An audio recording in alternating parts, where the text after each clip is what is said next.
Hi everyone, welcome to my review of Hog Wild, directed by James Parrott from 1930. Yes, we are back once again, ready to discuss on the channel this time around. We're here for a love of Laurel and Hardy, and this time around, a short film that I've seen many times over the years, and yeah, it's one that I saw from a very young age again, Hog Wild, and yeah, I'd like to discuss this film today. I saw it a few weeks ago, again, and I'll be watching quite a few Laurel and Hardys again, and we'll be talking about, loads on the channel over the coming weeks, after having a kind of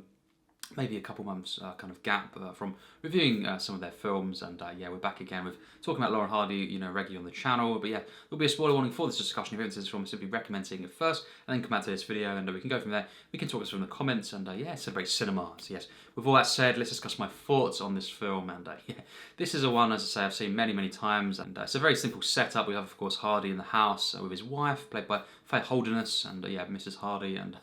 basically, he's kind of looking for his hat at first, and he's kind of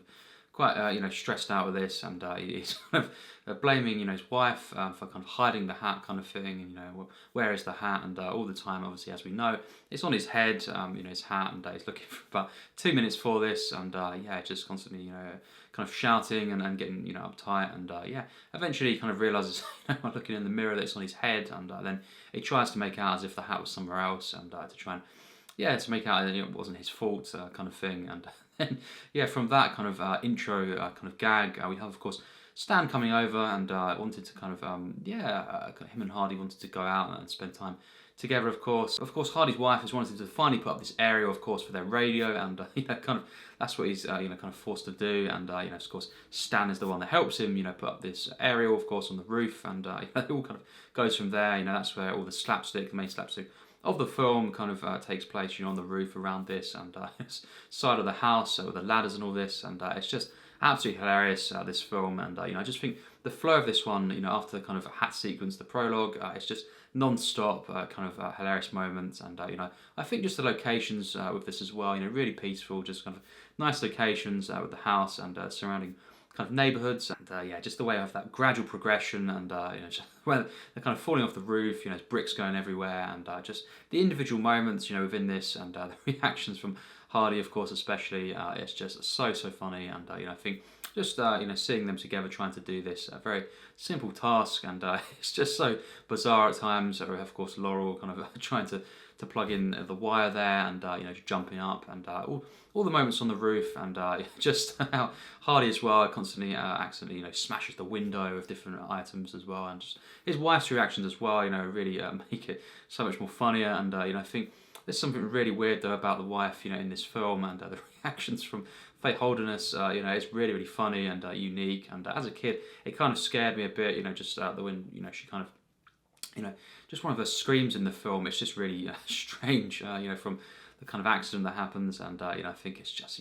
it's really funny. And when stuff comes through the ceiling as well and hits the wife on the head, some of my favourite moments there. And I just think it's so great how this film transitions between the house, that kind of set piece, all the way to the streets, with, of course, the ladder. We have the combination of them trying to put up the aerial, with putting the ladder, in the car, and it's just so funny on the outside of the house, and the side of the house, and yeah, it just, of course, leads to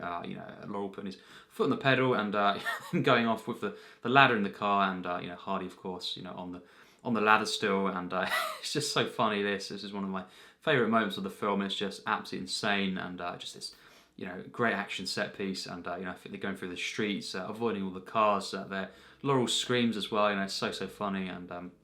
yeah, as always, Laurel's reactions, his crying, his screams, and his kind of panic there, it's just priceless in this film. And I think just the way in which Hardy as well, kind of they go on the side of the road there, sign on to a bus, and have open top one, and different kind of civilians there, and Hardy tipping his hat, and we're also kind of screaming, and the bus kind of stopping there, as we know, and Hardy just falling flat onto the ground, onto the road, and then another bus kind of coming by, beeping, and they have to get out of the way there. It's just all these different points, in the film, and just the way it kind of leads in between, has different set pieces, as I say, and also just kind of in between gags as well. It's just got such a flow, this one, and as well just the way in which this culminates. We have the kind of the wife running back, as well there, and kind of saying to Hardy, they kind of someone took the radio away, and it was just such a bizarre moment where we have the motivations of the wife as well, changing throughout the film, and just just the way, yeah, in which she says, kind of forget the radio kind of thing, and then she's so upset, about being taken away. It's just so strange, and how it happens so quickly. She runs, she must have sprinted, all the way there, to where they were, kind of thing. It's just really funny, and I think the way in which they all get back in the car, at the end, and they can't start the car, and then of course, the tram comes by and just squashes, mangles the car in between the two, kind of trams there, and that was just so funny, and just how the car is kind of squashed, and they can still kind of drive away at the end there, and Hardy and Laurel together there with the wife. It's just such a great ending, I find, and it's just such a bizarre kind of ending as well, kind of how we have the kind of the car trying to get started and constantly kind of scaring the wife while she's crying, and then just Laurel Hardy's reactions as well there when the car gets squashed. It's just so funny, this, and great way to end the film. And as I say, throughout, this is just full of great gags, the flow of this, the way it's directed as well, and I think just the locations to this, it's really kind of low key at times, and just really peaceful and charming, this one. And I think one of my favourite kind of parts is when we have that gag where Hardy gets kind of burned from the car, of course, and from the exhaust, and just kind of screaming and stuff, and Laurel goes to get the bucket, the water, of course, and in that sense, and he uses the bucket, of course, and he tries to fill it up in such a insane way, and then he comes back with it finally, and filled up, and he just kind of chucks it over Hardy, and it goes all over his face as well, and just so funny there, and then he kind of the remaining bit of water that's in the bucket, kind of just chucks it back over Hardy, and Hardy grabs the bucket and chucks it at Laurel. Of course, it goes through the window, and that's just so funny. And then it kind of leads straight into of course, the pole being given to Laurel, and he whacks Hardy, of course, and then Hardy then kind of grabs the pole and once again smashes another window. It's just such a great kind of sequence, and I think the way this is kind of it leads into that kind of from the bucket into the pole, and both windows being smashed there. It's just so funny. Obviously, you've got the classic reactions from Hardy, where he's so kind of angry at Laurel, and it's just a priceless moment, of the film. And as I say, just the way it does lead into all these moments, into that final, thrilling action set piece, and through the streets, and it's just so epic, and a legendary short for me, and one I do absolutely love from start to finish. Overall my rating for this film is a 98%, so it's an extremely high score from me, and as I say, definitely a short that I absolutely love, and it's just kind of full of great slapstick, legendary kind of moments in this, and you've got tense moments, thrilling moments, of course, through the streets, and just quiet, kind of peaceful moments, I think in the house as well. The wife, as I've said, is really bizarre, in this film, and some of her reactions, quite scary in this film, and her screams to the camera especially, really kind of strange, and something that did scare me as a kid. Her kind of one of her screams, looking straight into the camera, and it's just kind of something like, well, she looks so strange, in that shot there, and it's just so funny the way that was done with the reaction and the timing of it all, and I think just so many moments, in this, and it's just all packed into this,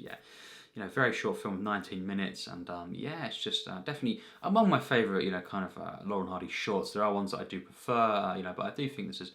a truly legendary short that they made. And as I say, just really love the locations, and the kind of the peaceful moments when they go on the roof, and you can just see, kind of as well, all the neighbourhood and different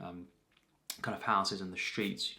in the distance, and it's just a really nice moment, I think, where we see all that, and also kind of in the midst of all this chaos, on the roof, and the way it kind of,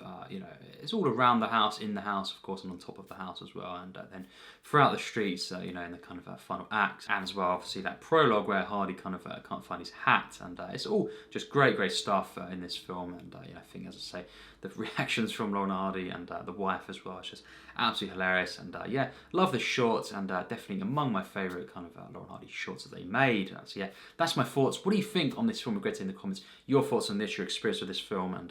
how does it compare for you to different Laurel and Hardy shorts? And it'd be great to discuss this all down below in the comments, and celebrate cinema. So as always, take care, and thanks for watching.